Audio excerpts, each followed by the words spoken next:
Il y a environ 200 000 ans, c'est peut-être la première guerre de l'histoire de l'humanité qui a commencé. Les Homo sapiens se sont disputés territoire et ressources avec les hommes de Néandertal, ce qui a conduit à l'extermination progressive de ces derniers. Mais les animaux ont commencé à se quereller bien avant que l'homme ne ramasse un bâton. Et croyez-moi, leurs guerres ont toujours été tout aussi brutales. C'est parti! Voici une véritable forteresse de fourmis, des murs de feuilles imprenables et des gardes partout. Une colonie importante et très prospère y vit. Mais plus la colonie est cool, plus elle attire des ennemis puissants. Si vous avez vu le Hobbit, vous vous souvenez de ce qui est arrivé aux nains de la montagne solitaire. Pour tous les autres, je vais raconter. Ils ont accumulé trop d'or, un dragon est arrivé, a tout brûlé et a pris l'or et la montagne. Un dragon!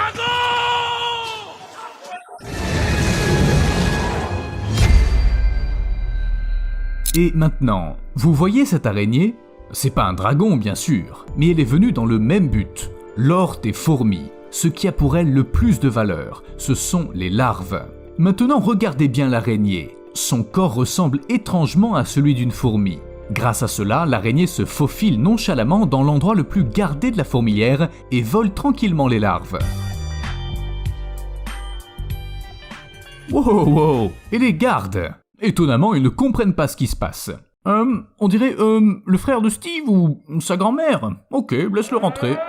Attendez, l'alarme ? Oui, on va faire comme si l'alarme faisait ce bruit pour les fourmis. On dirait que la colonie est en danger. Et ce n'est même pas à cause d'une araignée. Ce garde libère des phéromones spéciales qui appellent tous les habitants de la fourmilière à la guerre. À la guerre ? Oui, la plus ancienne guerre qui dure depuis plus de 100 millions d'années. En fait, les fourmis sont très semblables aux humains. Pensez-y, seule une fourmi, comme un homme, a peu de chances de réussir. Mais ensemble, les deux espèces sont capables de choses incroyables. Les fourmis construisent de grandes colonies, ont leur propre agriculture, et comme les humains, elles font la guerre. Le signal du garde a donc alerté tout le monde d'une attaque de fourmis provenant d'une autre colonie. Les voilà grimpant à l'arbre. Leur colonie n'est pas aussi prospère, donc elles sont venues voler et s'emparer d'une autre. Mais la guerre des fourmis, c'est pas seulement des coups de patte et des morsures. Les défenseurs de la forteresse disposent d'armes spéciales, les canons à acide.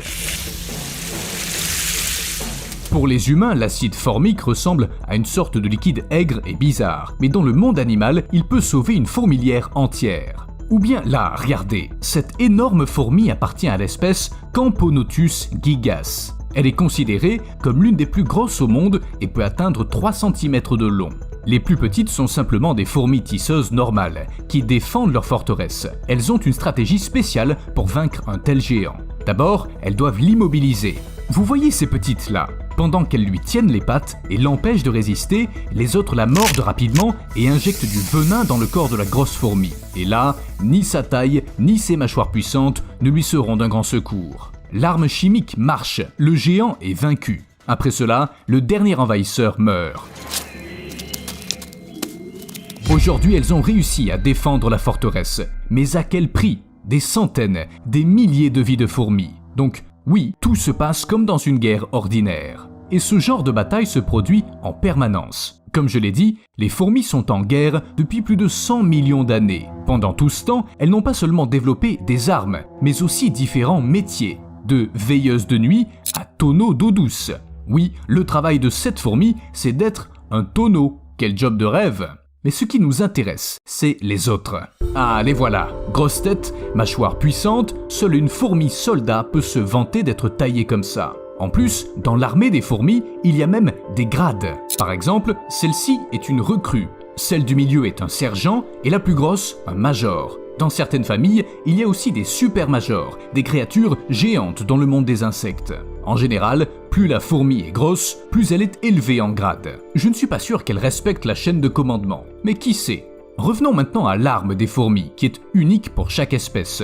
Il est probable que les scientifiques ne les connaissent pas encore toutes.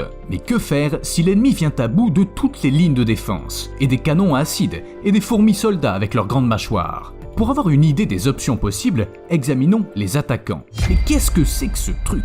Voici une autre espèce de fourmi soldat, qui est nomade. Pour comprendre qui elles sont, il faut remonter au XIIIe siècle. C'est à cette époque que les guerriers mongols, dirigés par des chefs de guerre expérimentés, représentaient un gros problème à l'époque. Vous avez entendu parler de Gengis Khan. Beaucoup pensent que ces guerriers n'avaient même pas leur propre maison. Ils se contentaient de capturer, piller et détruire tout ce qui se trouvait sur leur chemin.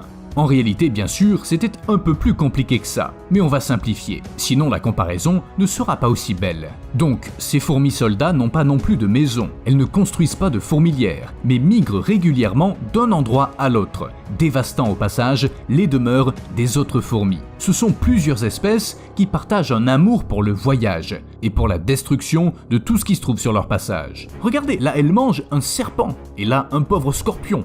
De grosses mâchoires en forme de ciseaux, plus l'avantage du nombre, plus l'acide que les fourmis injectent dans leur dîner.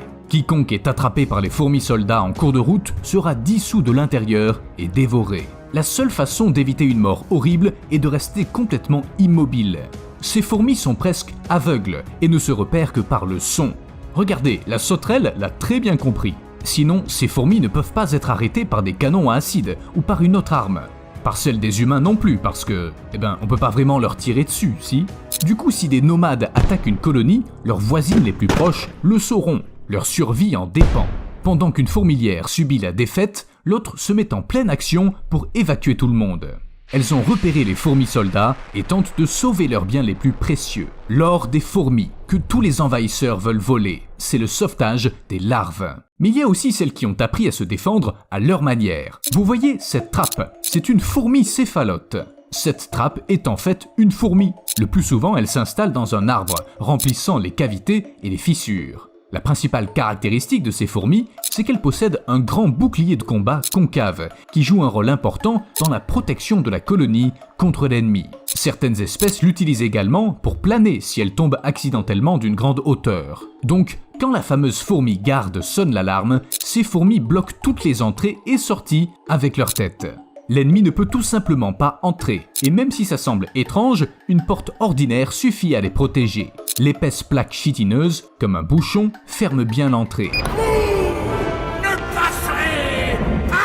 Les fourmis soldats ne perdent pas leur temps à essayer de comprendre comment ça marche. Elles partent simplement à la conquête d'une autre fourmilière. Et puisqu'on parle de moyens inhabituels de défendre une fourmilière, en voici un autre. Certaines espèces sont même capables d'exploser près de l'ennemi. Regardez ici, vous voyez? Cette fourmi soldat s'est sacrifiée pour sauver la colonie. Je pense pas que les fourmis soient capables de ressentir la peur, bien sûr, mais maintenant regardez d'en haut ces autres champs de bataille. Quoi? On voit rien, c'est juste une forêt. Mais il y a seulement 50 ans, une guerre sanglante a éclaté entre les chimpanzés, qui ne sont pas seulement d'inoffensifs mangeurs de fruits. Pas du tout, ce sont des cannibales. Qui peuvent non seulement chasser d'autres primates, mais aussi exterminer des populations entières. D'ailleurs, ce sont de proches parents des humains. Ça se voit, non? Cette zone de la forêt était donc gouvernée par une grande communauté de chimpanzés. Mais un événement est survenu qui a changé leur vie à jamais. Le clan s'est divisé en deux parties belligérantes, une au nord et une au sud. Pendant 4 années complètes, ces factions ont mené de véritables batailles. Les escarmouches allaient bien au-delà des habituels jets de pierre sur l'ennemi. Les singes utilisaient des tactiques astucieuses, piégeant les ennemis et les empêchant de s'échapper. En plus, après avoir tué les ennemis, les vainqueurs les répartissaient et les mangeaient sur le champ de bataille. Au fil des ans, tous les mâles de l'un des groupes ont été tués, leurs femelles ont disparu et les petits ont été amenés de force aux vainqueurs. Une fois que les vainqueurs ont complètement conquis le territoire des autres, ils en ont pris possession, exactement comme des humains. Évidemment, une autre guerre a éclaté et le clan a dû battre en retraite, mais c'est une autre histoire. À plus!